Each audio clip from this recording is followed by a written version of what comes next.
তারা দুইজন হযরতে আবু বকর এবং হযরতে ওমর রাদিয়াল্লাহু তাআলা আনহু, তারা দুজনাই খাড়া হয়ে গেলেন, বলেন আল্লাহর রাসূল আমি আবু বকর। আরেকজন বললেন আল্লাহর রাসূল আমি উমর। আর আমাদের বাড়িতে যদি কুটুম আছে, যদি মেহমান আছে, আমাদের মুখটা ভারী হয়ে যায়। আমরা চিন্তা ভাবনা করি এ কি করতে আপদ আইলো যে আমার এত খরচ হবে। যখন আমরা মারা যাব কিয়ামতের দিন প্রত্যেকটা জিনিসের আমাদের প্রশ্নের সম্মুখীন হতে হবে আর জিজ্ঞাসা করা হবে। নাহমাদুহু ওয়া নুসাল্লি আলা রাসূলিহিল কারীম। أما بعد فأعوذ بالله من الشيطان الرجيم.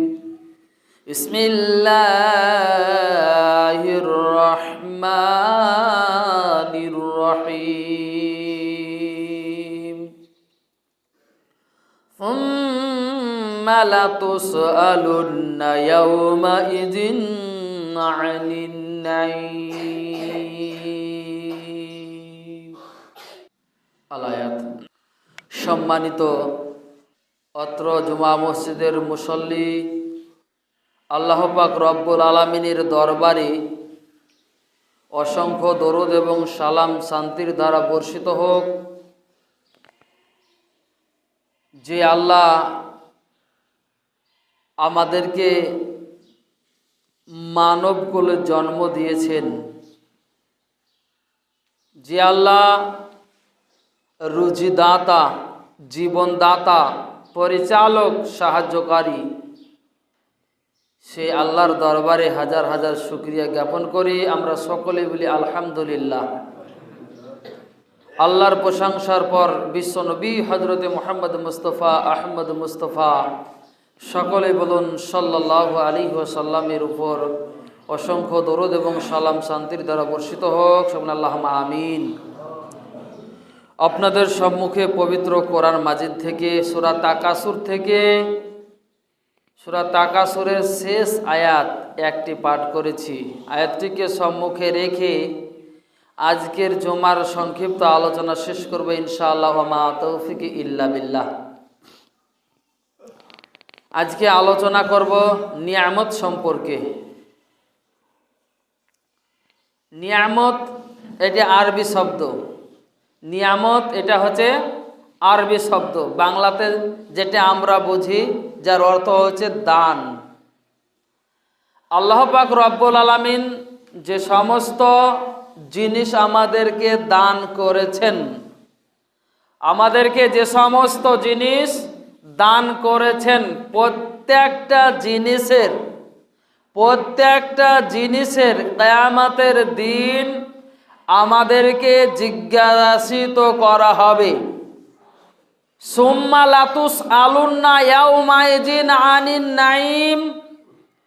এখানে বলা হয়েছে যে আল্লাহ যত নিয়ামত দান করেছেন, আপনার বাড়ি গাড়ি সম্পদ যা কিছু আছে, এমনকি আপনার শরীরে যতগুলো অঙ্গ রয়েছে, পবিত্র কোরআনে এসেছে কান, চোখ, নাক, এইরকম ভাবে হাত, যা কিছু মহান রব্বুল আলামিন আপনাকে আমাকে দিয়েছেন, প্রত্যেকটা জিনিসের নিয়ামত সম্পর্কে প্রত্যেকটা ব্যক্তিকে জিজ্ঞাসা করা হবে। একটা মনে করেন যে এই যে মহান রব্বুল আলামিন আমাদেরকে চক্ষু দান করেছেন, যেই মানুষ অন্ধ, যার চোখ নাই, তাকে জিজ্ঞাসা করুন চোখের কত মূল্য। যার কান নাই তাকে জিজ্ঞাসা করুন চোখের কত দাম। যার দুই হাত নাই তাকে জিজ্ঞাসা করেন হাতের কত দাম। এই রকম করে শরীরের যত অঙ্গগুলো রয়েছে, প্রত্যেকটা অঙ্গ সম্পর্কে কিয়ামতের দিন আপনাকে আমাকে প্রত্যেকটা মানুষকে জিজ্ঞাসা করা হবে যে তোমাকে এই অঙ্গটা দিয়েছিলাম, তুমি এর দ্বারা আমার কোন কাজটা করেছো। তোমাকে চক্ষু দিয়েছিলাম, তোমাকে জিহ্বা দান করেছিলাম, তোমাকে আরো কিছু দিয়েছিলাম, তোমরা সেই জিনিস দিয়ে আমার কতটুকু কৃতজ্ঞতা প্রকাশ করেছো, আমাকে কতটুকু মেনেছো, আমার গুণগান কতটুকু করেছো। যেরকম জিনিস তাকে সেই রকম ভাবে তাকে জিজ্ঞাসিত করা হবে। অতএব আমাদেরকে সাবধান হতে হবে। এটা শরীরের মধ্যে রয়েছে, শরীর ছাড়াও আপনার যে টাকা পয়সা রয়েছে, জমি জায়গা রয়েছে, ছেলে মেয়ে রয়েছে, স্ত্রী রয়েছে, প্রত্যেকটা পরিবার সম্পর্কে প্রত্যেকটা ব্যক্তিকে জিজ্ঞাসা করা হবে। মনে করেন আপনাকে অনেক সম্পদ দেওয়া হয়েছে, জমি জায়গা বাড়ি গাড়ি সব কিছু আপনি করেছেন। কাল কিয়ামতের দিন আপনাকে আমাকে প্রত্যেকটা মানুষকে সম্পদ সম্পর্কে জিজ্ঞাসা করা হবে। তাহলে পরে বোঝা যাচ্ছে যে কিয়ামতের দিন কোনো মানুষ এই আল্লাহর নিয়ামতের যে জিজ্ঞাসা করবেন এতে থেকে কেউ বাঁচবে না। প্রত্যেকটা মানুষকে জিজ্ঞাসা করা হবে। এবার আপনি যদি সেই রকম ভাবে চলেন, আল্লাহর ভয়ে যদি চলেন, আপনার শরীরে যে সমস্ত অঙ্গগুলো দিয়েছেন সেগুলোর যদি শুকরিয়া আদায় করেন, আপনাকে চক্ষু দিয়েছে, আপনি চক্ষু দ্বারা কোরআন পড়বেন, আপনি চক্ষু দ্বারা ভালো জিনিস দেখবেন, আর আপনি বেশি বেশি আল্লাহর শুকরিয়া আদায় করবেন। আর স্মরণ করবেন যে যেই মানুষের চোখ নাই ওরা তো এই জিনিসটা দেখতে পাচ্ছে না, যেই মানুষের কান নাই আমি কত সুন্দর আওয়াজ শুনতে পাচ্ছি, ওই মানুষটা তো শুনতে পাচ্ছে না। যখনই আপনার মনে এইরকম জাগবে তখন আপনাকে সুবহানাল্লাহ, আলহামদুলিল্লাহ, আল্লাহর বেশি বেশি করে প্রশংসা আদায় করতে হবে। যতগুলো আপনাকে নিয়ামত দেওয়া হয়েছে প্রত্যেকটা নিয়ামতের শুকরিয়া আপনাকে আদায় করতেই হবে। যদি আপনি না করেন আপনাকে আমাকে যখন জিজ্ঞাসা করা হবে, আল্লাহ যদি আপনাকে আমাকে জিজ্ঞাসা করেন তাহলে পরে কিয়ামতের দিন কোনো উত্তর হবে না। আল্লাহ যাকে কোনো প্রশ্নের যখন সম্মুখীন করবে জিজ্ঞাসা করার জন্যে, আল্লাহ যাকে প্রশ্ন করবে মানুষের সেই উত্তর আছে। অতএব আল্লাহর প্রশ্ন থেকে বাঁচতে গেলে পারে প্রত্যেকটা জিনিসের আমাদেরকে বেশি বেশি করে শুকরিয়া আদায় করতে হবে, আল্লাহর প্রশংসা আদায় করতে হবে। মনে করেন আল্লাহ আপনাকে পা দিয়েছে, আমাকে পা দেয়নি, তাহলে পরে এই পা দ্বারা আমরা কত কিছু করছি, কত হাঁটাহাঁটি করছি, গাড়ি চালাচ্ছি, মেলা কিছু হচ্ছে। কিন্তু যার পা নাই সেই একই জায়গাতে বসে থেকে থেকে তার কি অবস্থা হচ্ছে, পায়ের কত দাম তাকে জিজ্ঞাসা করুন, তাহলে পরে বুঝতে পারবেন। অতএব আপনার আমার শরীরে যতগুলো অঙ্গ রয়েছে প্রত্যেকটা অঙ্গ সম্পর্কে আমাদেরকে সচেতন হতে হবে, আর আল্লাহর বেশি বেশি করে শুকরিয়া আদায় করতে হবে। শুধু তাই নয়, আল্লাহ পাক রব্বুল আলামিন তিনি হচ্ছেন রাজ্জাক, তিনি হচ্ছেন রুজিদাতা, তিনি হচ্ছেন রুজির মালিক। আমাদেরকে সেটা বিশ্বাস করতে হবে আর বেশি বেশি শুকরিয়া আদায় করতে হবে যে আমরা 50 বছর আগে আমাদের রুজির সিস্টেমটা কেমন ছিল আর এখন আমরা কেমন আছি, এরপরে যারা আসবে তারা কেমন থাকবে, সেই দিকে লক্ষ্য রেখে আমাদেরকে শুকরিয়া আদায় করতে হবে। যারা আমরা দিনে হয়তো একবার খেতে পেয়েছি আর একবার ঠিক মতো খেতে পাইনি, সেই মানুষেরা দেখা যাচ্ছে তাদের ভাত, তাদের খাবার সব কিছু নষ্ট হচ্ছে। আল্লাহ এত রুজির মালিক, এত মানুষকে রুজি দিয়েছে, রুজি দেওয়ার সত্ত্বেও মানুষ আল্লাহকে স্মরণ করে না, আল্লাহকে জিকির করে না, আল্লাহকে অতটা যেই রকম বিশ্বাস করার দরকার সেই রকম মানুষ বিশ্বাস করে না। যেই মানুষটার পরনে এখন কাপড় জুটেনি, সেই মানুষটার পরনে আজকে 5 খান 7 খান 10 খান 20 খান শাড়ি কাপড় সব কিছু রয়েছে, পোশাক আশাক, কোনো জিনিসের অভাব রাখেনি। সেই দিকেও লক্ষ্য রেখে মানুষকে আল্লাহর বেশি বেশি করে শুকরিয়া আদায় করতে হবে। না হলে পারে আপনাকে যে খাদ্য দিয়েছে, আপনাকে যে আহার দিয়েছে, আপনাকে যে আল্লাহ পোশাক আশাক দিয়েছে, কিয়ামতের দিন আপনাকে আমাকে জিজ্ঞাসা করবে। যার পরনে পোশাক নাই, যে একটা পোশাক কিনতে পারছে না, যার বাড়িতে খাদ্য নাই, ঠিক মতো খাবার কিনে খেতে পারছে না, তাকে জিজ্ঞাসা করেন খাদ্যের কত দাম, পোশাকের কত দাম, তাকে জিজ্ঞাসা করেন। যার আছে সে তো বলতে পারবে না, সে তো ভাববে আমি সুখেই আছি, আমি ভালোই আছি। অতএব প্রত্যেকটা জিনিসেরই সেই দিন আপনাকে আমাকে প্রশ্নের সম্মুখীন হতে হবে।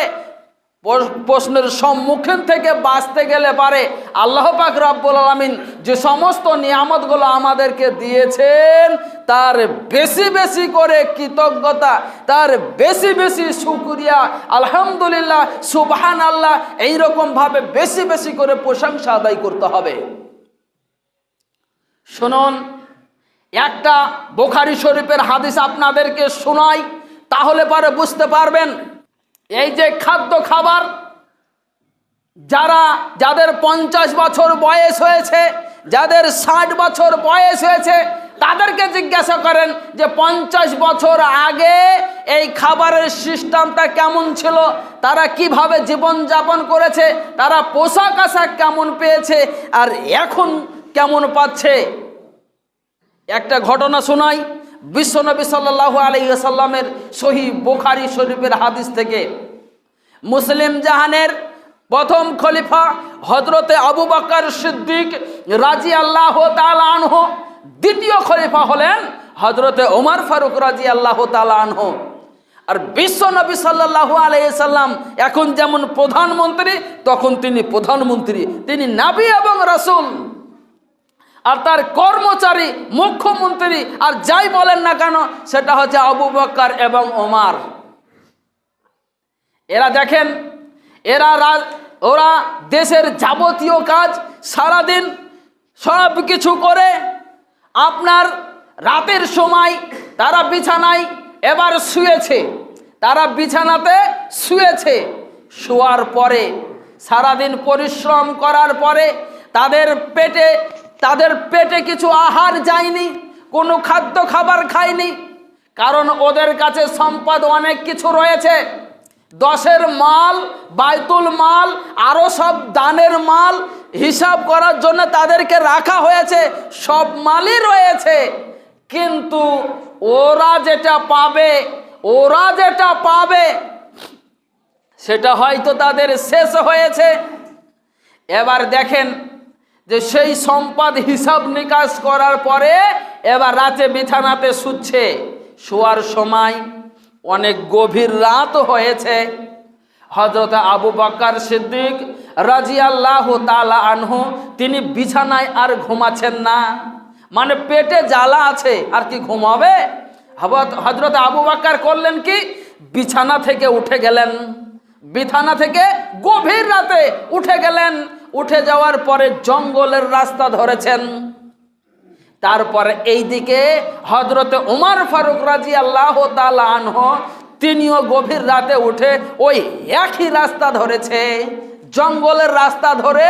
দুই সাহাবী করলো কি, হযরতে আবু বকর এবং হযরতে ওমর রাদিয়াল্লাহু তাআলা আনহু গভীর রাতে গভীর জঙ্গলে রাস্তা থেকে একটু ভেতরে গিয়ে কান্না করছে, ডুকরে ডুকরে কান্না করছে, ফুপিয়ে ফুপিয়ে কান্না করছে।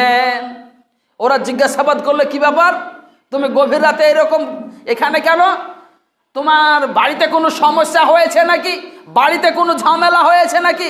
দুজনাতেই কথোপকথন হলো, দুজনারই উত্তর হলো বাড়িতে কোনো ঝামেলা হয়নি, কারোর সঙ্গে মারপিট হয়নি, বাড়িতে থাকতে পারছি না, সেটা হচ্ছে ক্ষুধা, পেটের জ্বালা সহ্য হচ্ছে না, বাড়িতে খাবার নাই যে খাবার খেয়ে পেটের ক্ষুধাটা দূর করব, এরকম নাই, সেই জন্য বেরিয়েছি। তাই গভীর রাতে জঙ্গলে ফুপিয়ে ফুপিয়ে কান্না করছেন। এইদিকে বিশ্বনবী আমার করলেন কি, ঠিক ওই রকমই সেই রাতেই তিনিও গভীর রাতে উঠেছেন, উঠার পরে ওই জঙ্গলের রাস্তা ধরে চলছেন। আর জঙ্গলের ভিতর থেকে ফুপিয়ে ফুপিয়ে কান্নার আওয়াজ বেরিয়ে আসছেন। বিশ্বনবী আমার করলেন কি, তিনি কান দিলেন যে কি ব্যাপার, এত গভীর রাতে এইরকম ভাবে কান্নার কিসের আওয়াজ আসছে। আস্তে আস্তে তিনি সেইখানে গেলেন। তারপরে দেখলেন দুইজন মানুষ রয়েছে। বলে, কারা তোমরা? এইখানে গভীর রাতে এইরকম ভাবে তোমরা কান্না করছো কেন? কি হয়েছে, তোমরা কে? তখন তারা বললেন, তারা দুইজন হযরতে আবু বকর এবং হযরতে ওমর রাদিয়াল্লাহু তাআলা আনহু। তারা দুজনাই খাড়া হয়ে গেলেন। বলেন, আল্লাহর রাসূল আমি আবু বকর। আরেকজন বললেন, আল্লাহর রাসূল আমি উমর। আল্লাহ রাসূল সাল্লাল্লাহু আলাইহি সাল্লাম বললেন, তোমরা দাঁড়াও, তোমাদের কি হয়েছে? তোমরা এত রাতে, এই গভীর রাতে বিছানার ঘুম হারাম করে তোমরা কেন কান্না করছো? বাড়িতে তোমাদের ঝামেলা হয়েছে, না কে তোমাদেরকে বাড়ি থেকে বের করে দিয়েছে? তখন তারা দুইজন বললেন, আল্লাহর রাসূল আমাদের বাড়িতে কোনো সমস্যা হয়নি, ঝামেলা ঝঞ্ঝট কিছু হয়নি। আমাদেরকে বাড়ি থেকে বেরিয়ে দিয়েছে সেটা হচ্ছে পেটের জ্বালা। বিছানায় শুলাম, এত খিদা লেগেছে, বিছানায় শুলাম, এত খিদা লেগেছে, আর ঘুম হচ্ছে না, বিছানায় শুয়ে মন টিকছে না। তাই আমরা করলাম কি, গভীর রাতে আমরা এই গভীর জঙ্গলে চলে এলাম। আল্লাহ রাসূল সাল্লাল্লাহু আলাইহি সাল্লাম বললেন, কুম মাই, তোমরা দাঁড়াও এবং তোমরা করো কি, আমার সঙ্গে চলে এসো। আল্লাহ রাসূল সাল্লাল্লাহু আলাইহি সাল্লাম তিনি ক্ষুধার্ত এবং আরো দুইজন সাহাবী তারাও ক্ষুধার্ত। এই তিনজন ক্ষুধার্ত মানুষ করলো কি, রাস্তায় চলতে লাগলো। আল্লাহ রাসূল সাল্লাল্লাহু আলাইহি সাল্লাম মদিনার এক আনসারীর বাড়ি গেলেন। এক আনসারীর বাড়ি গিয়ে ডাক দিচ্ছে, অমুক আনসারী তুমি কি বাড়িতে আছো? দেখা গেল ওই আনসারীটা বাড়িতে নাই। বাড়ি থেকে আনসারীর স্ত্রী উত্তর দিল যে আমাদের জন্য মিষ্টি পানি আনতে গেছে। এবার তারপরে কি হলো দেখেন। তারপরে সেই মহিলাটি পর্দার আড়াল থেকে বললেন, তিনি চিনতে পেরেছেন এবং বললেন, আপনারা একটু অপেক্ষা করুন, আপনারা আসুন, একটু বসুন, পানি আনতে গিয়েছে, এক্ষুনি চলে আসবে। এবার দেখা গেল কিছুক্ষণ পরে সেই আনসারী সাহাবীটা করলো কি, চলে এলেন, পানি নিয়ে আসছেন। দেখছেন যে তার বাড়িতে তিনজন মেহমান। আর ওই আনসারী সাহাবীটা এত খুশি হলেন, এত মেহমান পেয়ে যে তিনি ভাবছেন যে আমার কাছে এমন কোনো ব্যক্তি আসেনি, এমন কেউ আসেনি যারা জান্নাতি মানুষ, তাদেরকে আজকে পেয়েছি। আর শুরু করে দিলেন আলহামদুলিল্লাহ, আলহামদুলিল্লাহ, আল্লাহু আকবার, এইরকম করে একদম আনন্দে আত্মহারা হয়ে গেলেন। এই মেহমান পেয়ে সেই আনসারী সাহাবীটা এত খুশি হলেন, মুখের দিকে তাকালেন, বুঝতে পারলেন মুখগুলো শুকিয়ে গেছে। তারপরে বুঝতে পারলেন তাদের ক্ষুধা আছে, তাই ছুটে চলে গেলেন। ওই রাতেই করলেন কি, ছুটে চলে গেলেন। আপনার করলো কি, নিজের খেজুরের বাগান রয়েছে, কিছু খেজুর কেটে এনে দিলেন। তারপরে আবার গেলেন। তারপরে কাঁচা পাকা যত রকমের খেজুর রয়েছে, আল্লাহ রাসূল সাল্লাল্লাহু আলাইহি ওয়াসাল্লাম কোন খেজুরটা বেশি পছন্দ করবেন? হয়তো দেখা গেল আমি কাঁচাটা নিয়ে গেলাম, তিনি এইরকম ধরনের খেজুরটা পছন্দ করবেন। তাই সব রকমের খেজুর পেড়ে তাদেরকে দিলেন এবং তারা করলো কি, তারা খেজুর খেতে আরম্ভ করলো। সঙ্গে সঙ্গে ওই সাহাবীটা বললেন, আল্লাহর রাসূল আপনারা খেজুর খান, একটু অপেক্ষা করুন, আপনাদের জন্য একটা ছাগল জবাই করে নিয়ে আসি। আর আমাদের বাড়িতে যদি কুটুম আসে, যদি মেহমান আসে, আমাদের মুখটা ভারী হয়ে যায়। আমরা চিন্তা ভাবনা করি, এ কি করতে আপদ আলো যে আমার এত খরচ হবে, ইত্যাদি ইত্যাদি। এরকম আপনার সামনে বলতে না পারলে পরেও মনে মনে এরকম বলবে, কি করতে এখন এলো। তো ওই সাহাবীটা খুশি হয়ে করলো কি, আপনার একটা ছাগল জবাই করলো। আল্লাহ রাসূল সাল্লাল্লাহু আলাইহি সাল্লাম ওই আনসারী সাহাবীটাকে বললেন, ওরে আনসারী শোনো, যেই ছাগল তোমাকে দুধ দেয় সেই ছাগলটা জবাই করবে না, অন্য একটা যে ছাগলের দুধ দেয় না সেই ছাগলটা জবাই করবে। কারণ হচ্ছে যে ওই সময় ছাগলের দুধ দুহে, এখন যেমন গরুর দুধ দুহার পরে বিক্রি হয়, মানুষ খায়, তো ওই সময়তে ছাগলের ঠিক ওই রকম ছিল। তাই আল্লাহ রাসূল বললেন, যেই ছাগলে বাচ্চা দেয়, যেই ছাগলে দুধ দেয়, যেই ছাগলে বাচ্চা দেয়, যেই ছাগলে দুধ দেয়, ওই ছাগলকে তুমি জবাই করবে না। এবার ওই সাহাবীটা অন্য ছাগল জবাই করে রান্না করে করলো কি, তাদেরকে খাইয়ে দিল। তারা পেট পূর্ণ করে ছাগলের মাংস খেলো এবং খেজুর খেলো। আল্লাহ রাসূল সাল্লাল্লাহু আলাইহি সাল্লাম ওই দুইজন সাহাবীকে জিজ্ঞাসা করছেন, ওরে হযরতে আবু বকর, ওরে হযরতে উমর, সুম্মা লা তুসআলুন্না ইয়াউমাইজিন আনিন নাইম, তোমরা যে এইরকম ক্ষুধার্ত ছিলে, তোমরা যে এইরকম ক্ষুধার্ত ছিলে, গভীর রাতে এইরকম কান্না করছিলে, খিদের জ্বালায় তোমাদের বিছানায় ঘুম হয়নি, তাহলে এবার চিন্তা করো রুজির মালিককে কিভাবে তোমাদেরকে মহান রব্বুল আলামিন রুজি দিয়েছেন। অতএব এই সম্বন্ধে, এই নিয়ামত সম্পর্কে তোমাদেরকে, তোমরা যে ক্ষুধার্ত ছিলে, তোমাদেরকে আহার দিল, এই আহার সম্পর্কে, এই খাদ্য সম্পর্কে মহান রব্বুল আলামিন কাল কিয়ামতের মাঠে তোমাদেরকে জিজ্ঞাসিত করা হবে। একদম সহি বুখারী শরীফের হাদিস। তাহলে এবার বুঝতে পেরেছেন যে ক্ষুধার্ত মানুষ ও খেয়েছে, ক্ষুধার্ত মানুষ খেয়েছে, সেটা সম্পর্কেও কিয়ামতের দিন তাদেরকে জিজ্ঞাসা করা হবে। তাহলে পরে এবার ভাবেন যে আমাদেরকে মহান রব্বুল আলামিন কত সম্পদ দিয়েছে, কত বাড়ি গাড়ি সব কিছু দিয়েছে, দেওয়ার পরেও আমরা কি কোনোদিন চিন্তা ভাবনা করেছি যে যখন আমরা মারা যাব কিয়ামতের দিন প্রত্যেকটা জিনিসের আমাদের প্রশ্নের সম্মুখীন হতে হবে আর জিজ্ঞাসা করা হবে, উত্তর না দিতে পারলে পারে আমাদের খারাপ হবে। যখনই জিজ্ঞাসা করবে, যদি আপনার উত্তর না হয়, তাহলে তো আপনার আমার প্রত্যেকটা মানুষেরই শাস্তি শুরু হয়ে যাবে সেইখানে, আর উত্তর হলে পারে আপনার শান্তির জায়গা হবে। অতএব যাদেরকে মহান রব্বুল আলামিন সম্পদ দিয়েছেন, শরীরের অঙ্গ প্রত্যঙ্গ সব কিছু রয়েছে, সব কিছুর শুকরিয়া অবশ্যই আপনাকে আমাকে প্রত্যেকটা মানুষকে আদায় করতে হবে, প্রত্যেকটা মানুষকেই আদায় করতে হবে। আর চিন্তা করতে হবে যে আল্লাহ আমাকে এই নিয়ামত দিয়েছেন, ওই নিয়ামত দিয়েছেন, ইত্যাদি ইত্যাদি। এটা চিন্তা ভাবনা করার পর আপনাদেরকে শুকরিয়া আদায় করতে হবে। এই বলে আমি আমার বক্তব্য শেষ করলাম। ইবাদাল্লাহ রাহমাকুমুল্লাহ, ইন্নাল্লাহা ইয়া'মুরুকুম বিল আদলি ওয়াল ইহসান ওয়া ইতাইজিল কুরবা ওয়া ইয়ানহা আনিল ফাহশাই ওয়াল মুনকার ওয়াল বাগি ইয়াযকুম লাআল্লাকুম তাযাক্কারুন উযকুরুল্লাহা ইয়াযকুরুকুম ওয়াদউ ইয়াস্তাজিব লাকুম ওয়া লিযিকরিল্লাহি তাআলা আওলা জাতাম্মু আকবার।